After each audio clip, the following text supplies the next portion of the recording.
సరే ఎన్ని రోజులు పట్టింది ప్రాక్టీస్కి తనకు?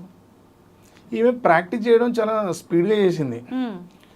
అక్కడక్కడ చిన్న చిన్న మన ఎక్స్ప్రెషన్స్ ఉంటాయి కదా, వాటి కోసం కొంచెం టైం తీసుకొని ఈమె నన్ను వదిలేండి సార్, ఒక 1 month నేను ప్రాక్టీస్ చేసుకుని వస్తా బాగా అంటే ఇడిచిపెట్టినాం. ఓకే, 1 month ప్రాక్టీస్ చేసుకుని వచ్చి పాడిందంటే ఫైనల్. ఆ తర్వాత మేము కంపోజిషన్లో చేంజెస్ చేసినాం, మ్యూజిక్లో ఆ ట్రాక్లో అరేంజ్మెంట్స్ కొన్ని అక్కడక్కడ ఇన్స్ట్రుమెంట్స్ మార్చడం. ఒకసారి ఒక ఇన్స్ట్రుమెంట్ మీద పోదాం అనుకుని చేసినాం, తర్వాత ఇది వద్దు అనుకున్నాం, అట్లా చేసినాం. అంటే మేము చేంజెస్ చేసినాం కానీ ఏం చేయలేదు, వచ్చింది ఒకసారి పాడిపోయింది. ఓకే, మిగతా రిస్క్ అంతా మీరే తీసుకున్నారు, పాట మాత్రం తనకు వదిలేశారు, తను చూసుకుంది ఇంకా. ఓకే, అయితే మిగతా లాంగ్వేజ్లో కూడా రిలీజ్ చేస్తున్నాము అని చెప్పారు కదా సార్, ఎప్పుడు ఎక్స్పెక్ట్ చేయొచ్చు, ఎప్పుడు రిలీజ్ అవుతాయి? ఈ వీక్ అంతా ఉండట్లేదు, నేను ఇక్కడ బయటకు వెళ్తున్నా. నెక్స్ట్ వీక్లో చేసేస్తామని. ఇప్పుడు కన్నడలో గ్లింప్స్ వదిలేస్తాం, వరదరాజు గారితో మాట్లాడాలి, ఈరోజు నైట్ మాట్లాడతా. నెక్స్ట్ ఈ 2-3 డేస్లో అక్కడ గ్లింప్స్ వదులుతాం, దాని కల్చర్ని చూసి దాని రీచింగ్ చూసి నెక్స్ట్ పార్ట్ ఏ డేట్కి వదులుదామని డిసైడ్ చేస్తాం. ముంబైలో అయితే హిందీ అయితే అక్కడ ఈమెకు చాలా మంచి ఫాలోయింగ్ ఉంటుంది ముంబైలో, వీళ్ళ ఫాదర్ కూడా చాలా మంచి ఫాలోయింగ్ ఉంటుంది అక్కడ. మా నారాయణ గారు ఉన్నారు కదా, కలయిక ఫౌండేషన్, ఆయనకు కూడా అక్కడ తెలుగు కమ్యూనిటీ చాలా గ్రిప్ ఉంటుంది. అట్లా మా సార్తో ఒకసారి మాట్లాడి ముంబైలో చిన్న మీటింగ్ అరేంజ్ చేసి, చిన్న ఫంక్షన్ లాగా అరేంజ్ చేసి ఈవెన్ అక్కడ ప్రమోట్ చేయడం కోసం చిన్న వీడియో, ఒక చిన్న మీటింగ్ ఏర్పాటు చేసి అక్కడ రిలీజ్ చేసేస్తాం. అట్లా ఇదంతా ఒక 10 days టైంలో అన్ని వదిలేస్తా పాటల్ని. అన్ని ఒకేసారి వస్తాయా సార్? అంటే 2-3 days గ్యాప్లో అన్నీ వస్తాయండి ఒకసారి. ఇప్పటి వరకు అన్ని 5 లాంగ్వేజెస్లో అయిపోయినాయా sir? 4 languages complete done. Okay, ఒకటే లాంగ్వేజ్ ఉంది, అది మలయాళం. ఎందుకని ఆగిపోయింది అది? అది అప్పుడు అనుకోలేదు మేము, 4 భాషలు చాలనుకున్నాం.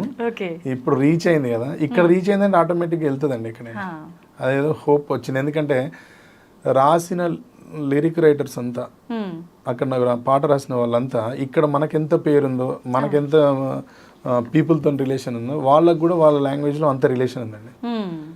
కాబట్టి ఇప్పుడు మనం చేస్తే వాళ్ళు కూడా ఉపయోగపడతారు అక్కడ. ఓకే, తెలుగులో వచ్చినంత ఆదరణ మిగతా లాంగ్వేజ్లో కూడా వస్తుంది అని అనుకుంటున్నారా సార్? ఇంత రాకపోవచ్చు అండి, చెప్పలేం. ఇది కూడా మనం ఎక్స్పెక్ట్ చెయ్యండి జరిగింది కదా, అది కూడా చెప్పలేం. మాకు అక్కడ కూడా ఏం పెద్ద అద్భుతం జరుగుతాను కాదు, అక్కడ కూడా కొంత రీచింగ్ వస్తుంది, ఈమెకు పేరు వస్తుంది, ఈమె ఫేస్ రిజిస్టర్ అయింది. అవునవును, మనకు అది చాలు.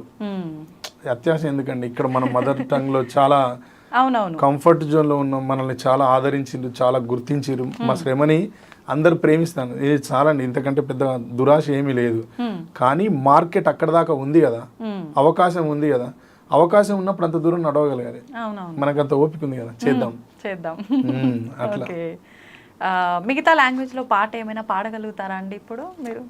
అమ్మ పాడే జోల పాట అమృతాని కన్న తీయనంట, అమ్మ పాడే లాలి పాట తేనెలూరి పారే ఏరులంట, నిండు జాబిలి చూపించి 2 బుగ్గలు గిల్లేసి, నిండు జాబిలి చూపించి గోటితో బుగ్గను గిల్లేసి, ఉగ్గును పట్టి ఊయలలోపే అమ్మాలాలనా, ఊపిరి పోసే నూరేళ్ళ నిండు దీవెనా, शहद लगे मीठा मीठा माँ मेरे लोरी जो गाने लगे कुरहाने कभी गीता, माँ मेरे लोरी जो गाने लगे, चंदा मामा से मेरी बातें वो कराती है, चांदी की कटोरी में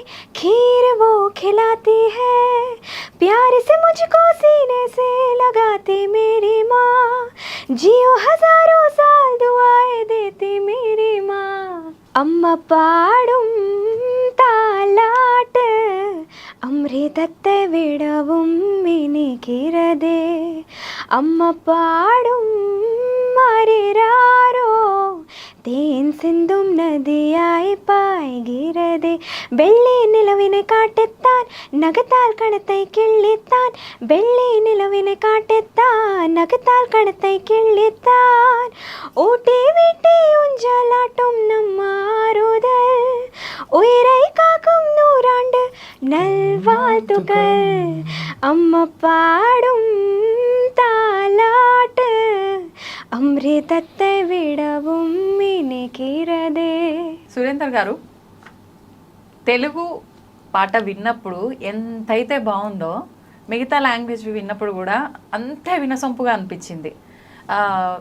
దానికి ఒక క్వశ్చన్ వేశాను నేను జాన్వి గారికి, మీరు విన్నారు కదా తెలుగులో సమాధానం మేమందరం ఎక్స్పెక్ట్ చేస్తున్నాం దాని దగ్గర నుంచి. ఎట్లా అది ఈక్వల్ గా మెయింటైన్ చేశారు, బ్యాలెన్స్ చేశారు అదే ఫీలింగ్ లో పాడడానికి? కష్టం అనిపించిందా ఎక్కడన్నా?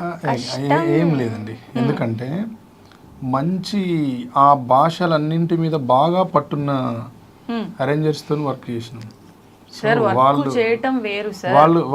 వాళ్ళు చాలా జాగ్రత్తగా కూర్చునేట్టు పాడించారు. నేను ఫైనల్ గా పల్లవి అయిపోయిందండి అంటే లోపలికి వెళ్ళి విని, బాగుందా సార్ మీరు లాంగ్వేజ్ కరెక్ట్గా పలికిందా, ఎక్కడేం అక్షర దోషాలు ఏం లేవు కదంటే, ఏం లేవండి బాగా పాడిందంటే పల్లవిని నాకు మీటర్కి ఉందా లేదా, స్కేల్లో ఉందా లేదా, టెంపోలో ఉందా లేదా, ఇవి చూసుకుని బయటకు వచ్చేది. అంతే. నేను అక్కడ కూర్చోలేదు. ఏమో నేను కూర్చుంటే భయపడి సగం పాట పాడపోయేది. అంత భయపెట్టిరా సార్? భయపెట్టడం కాదు, అటెండ్ చేయడం కష్టం అవుతుంది ఎవరికైనా. మనం పని చేస్తున్నాం, ట్యూన్ నేర్పించిన అందరం బయటనే కూర్చునేది. తెలుగు వాడుతున్నప్పుడే ఉన్నా.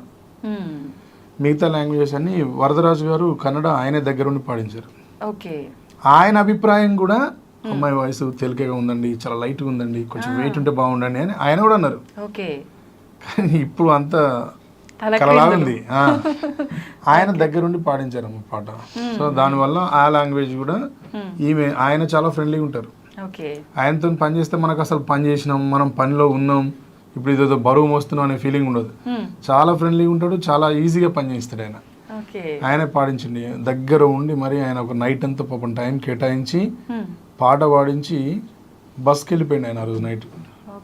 చిక్కబల్లాపురం వాళ్ళ ఊరు, బస్కి దించి వచ్చినాం పోయి ఆయన దించిండు. తర్వాత తమిళ్ ఆయన స్నేహన్ గారితో వీడియో కాల్లో ఉండి జూమ్ కాల్ పెట్టుకుని,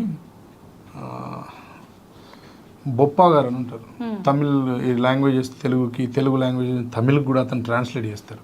చాలా మంచి విద్వత్తున్న మనిషి, పెద్ద మనిషి ఆయన ఉండి దగ్గరుండి తమిళ్ వాడించిండు. స్నేహన్ గారితో జూమ్ కాల్ మాట్లాడుకుంది.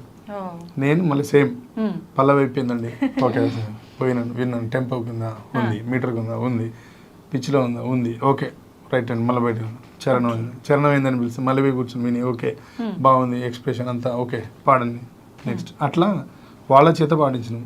ఇబ్బంది ఏమి అనిపించలేదు ఆమెకి, ఎందుకంటే ట్యూన్ అలవాటు అయింది కదా. లాంగ్వేజ్లో ఏమి ఇబ్బంది పడ్డ లాంగ్వేజ్ ఏదైనా ఉంటే తమిళ్. ఇప్పుడు ఇంకా మలయాళం ఇంకా టఫ్ ఉంటుంది, అది పాడడం చాలా కష్టం. అయినా ట్రై చేస్తున్నాం, చేద్దాం. అది కూడా అవును, అది టాస్క్ అండి. తమిళ్ కూడా కొంత కష్టపడితే కొంతవరకు పాడవచ్చు, మిగతాది టైం తీసుకుని చేయవచ్చు. కానీ మలయాళం అనేది కొంచెం భయంకరమైన భాష, చూడాలి ఏం జరుగుతుంది. మేము కూడా వెయిట్ చేస్తున్నాం. మీరు ఇప్పుడు చెప్పిన తర్వాత ఇంకెక్కువ ఉంది సార్ మాకు వెయిటింగ్. ఇబ్బంది అన్నారంటే ఎట్లా పాడతారు, ఇట్లానే వస్తుంది అవుట్పుట్, ఎట్లా వస్తుంది అని? అవుట్పుట్ అదిరిపోతుంది. ఇప్పుడు ఆమె ఉన్న ఏమంటారు, ఆమె హైలో ఉన్నది. ఇప్పుడు ఆ సక్సెస్ ఎంజాయ్ చేస్తాను కదా, ఈ ఎంజాయ్మెంట్ లో ఏమైనా చేయగలుగుతారు, ఎంత రిస్క్ అయినా ఈజీగా చేసేయగలుగుతాం. అట్లా తెలుసు మీకు ఈ పాటకి? ఇన్స్టాగ్రామ్ అయితే ఇప్పుడు మా పాట నిలబెట్టిందో, మేమిద్దరం కూడా ఆ ఇన్స్టాగ్రామ్ ద్వారానే పరిచయం. ఓకే, అంటే ఈ పాటకు ముందేనా సార్, ఎట్లా అసలు డీటెయిల్ గా? మామూలుగా మేము ఆడిషన్ కాల్ పెట్టినాం తల్లి నావెల్శాల పాట గురించి. అప్పుడు నా ఐడి కొంచెం పైకి వచ్చింది, అది బాగా హిట్ అయింది పాట. అట్లా ఇట్లా ఇలాంటి సింగర్స్ చాలా మంది రిక్వెస్ట్లు పెడతా ఉంటారు, వింటా ఉంటా. నాకు ఎక్కడైనా ఏదైనా బాగా టచ్ అయింది అనిపిస్తే పిలిపిస్తా. అట్లా చాలా మందిని పిలిపించి విన్నాం, వాళ్ళు కాలేదు, మేము అయింది అంతే. Insta through. అంతకుముందు ఏమైనా సాంగ్స్ పాడారా? ఇది డైరెక్ట్ గా పాట రికార్డింగ్ లో ఇదే ఫస్ట్. కానీ ఈమె అంతకు ముందు ఈమె ఏదో అట్లా పాడుకొని పెట్టింది విన్నా, పాడింది పెడితే విన్నా. ఏదది ఏమంటారు బా, ఏం పాట అది? బాహుబలి సాంగ్. బాహుబలి సాంగ్. అలా ఏదో మన వీళ్ళు ఏదో కంపోజ్ చేసుకొని పెడితే విన్నా, బాగా అనిపించింది ఆ వాయిస్.